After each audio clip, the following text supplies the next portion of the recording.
everybody, and welcome to Break Time Conversations, a YouTube channel where I have conversations around education. I have been a teacher almost all of my life, and education fascinates me. And along this journey of mine, I have met so many inspiring people. And so I decided to document my conversations with them here so that you too can hear their stories and the amazing work that they do. I'm here today with Priyanka Handa Ram. I hope I said your name right. She is a social entrepreneur on a mission to transform how the world sees, cares for, educates, and protects young children. I love that. She does this through consulting, program innovation, and community initiatives, which encourage collaboration and responsibility, focusing on the most sustainable and scalable methods of early childhood care and education.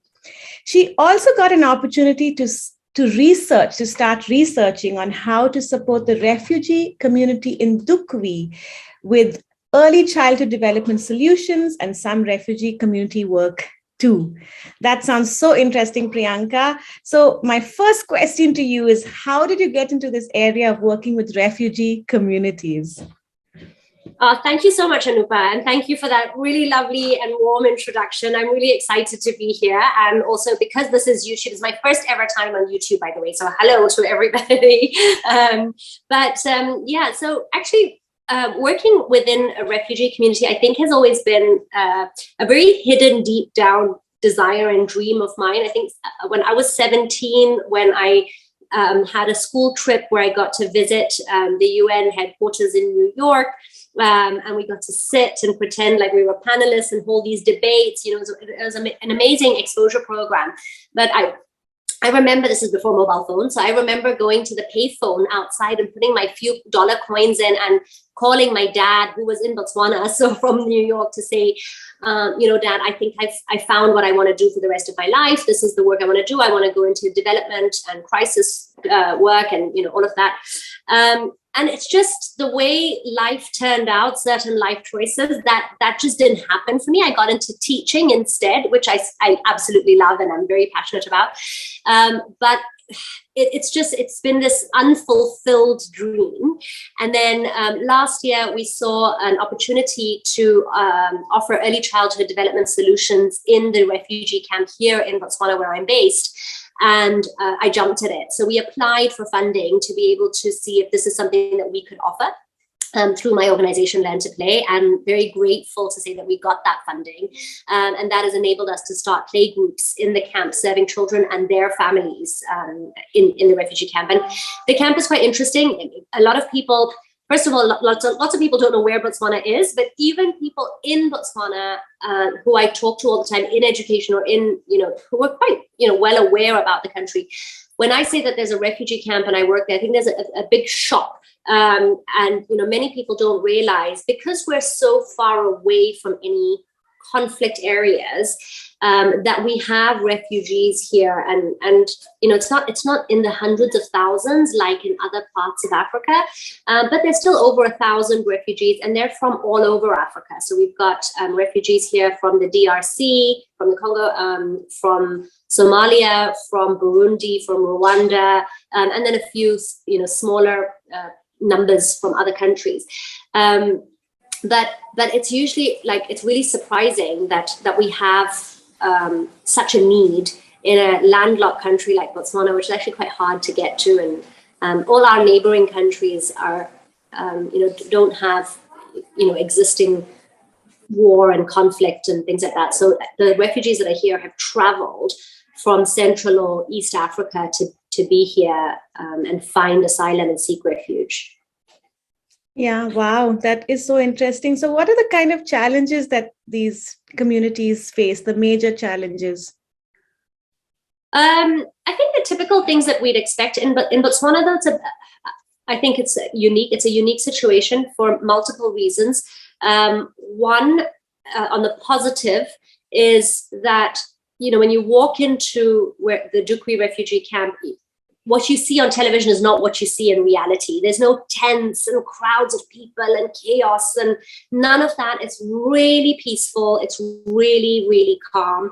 The government of Botswana has, the refugee camp was started during the apartheid time in South Africa. So Botswana was never colonized. It was a British protectorate. So unlike South Africa and Zimbabwe and all, which were colonized and had a lot of, conflict while they were seeking their independence and all of that, Botswana was a place of refuge for these political asylum seekers, including Mandela's peers and so on. So Dukwi was set up at that time to be this space for Namibia, Zimbabwe, and South Africa, all of which border Botswana.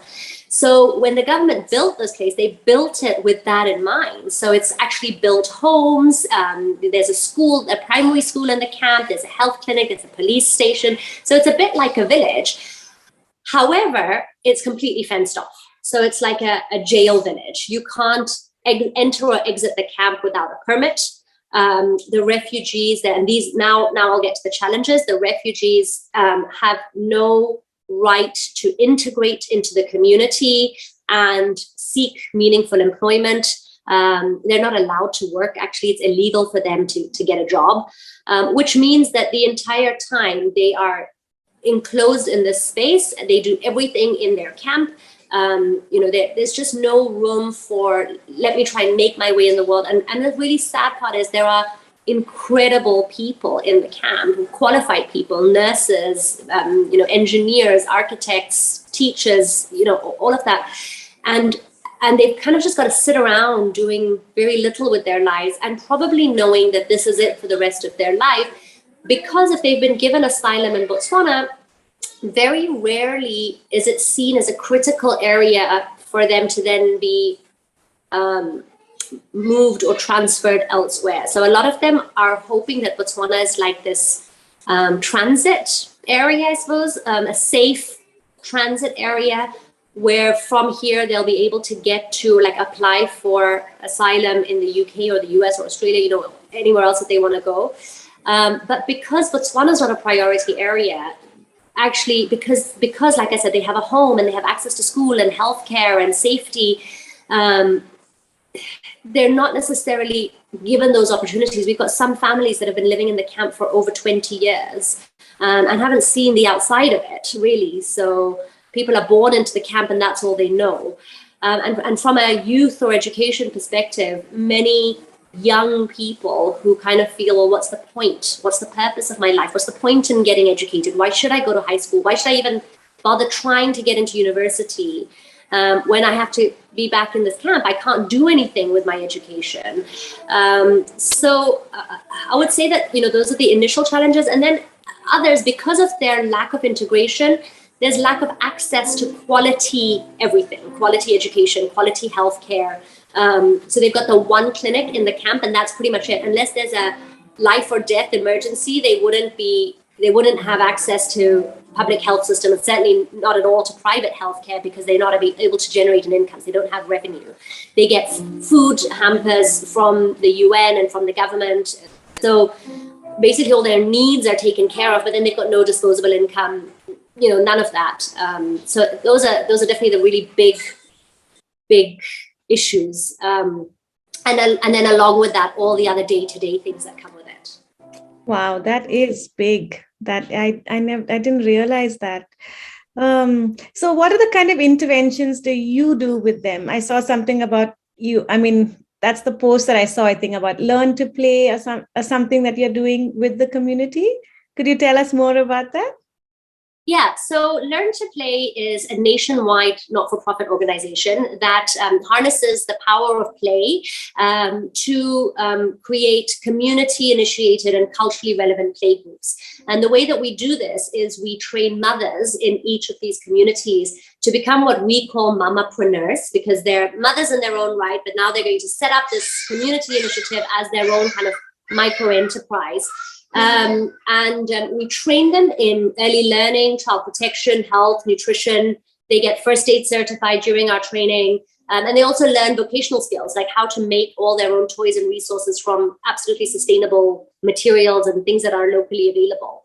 And then with that, we also train them on social and emotional development for children, mindfulness, and a whole curriculum with daily lesson plans and themes for early childhood. And this is a curriculum that we're really proud of, but I think you could find anywhere in the world and know that this is a really high quality preschool program. So it's not, though it's been contextualized and created specifically for learn to play playgroups, it's not dumbed down or made easy in any way. It's the kind of beautiful play-based activities that you would hope to see or expect to see in any play-led preschool globally, focusing on multiple areas of development, your typical cognitive development, math, numeracy, but also your language and literacy and communication. And then we've got a real strong focus on fine motor skills, gross motor skills, physical development, creativity and imagination. I mean, those are core components of our curriculum, and not just like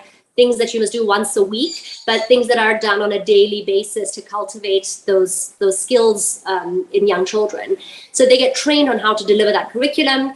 And then they're equipped with what we call a playgroup in a box. Now that is everything that they would need, including this curriculum, to go and now deliver this playgroup on their own, independently, in their community, with background support and mentoring from our team. So, we're very clear with all the communities we work with that this is not our playgroup, this is your playgroup. Yes, you get to use our brand and our curriculum and all of that. And there are obviously criteria to be able to do that. They don't need to pay for it whatsoever. It's completely free, and it will always be free, even for children to access the Learn to Play playgroups.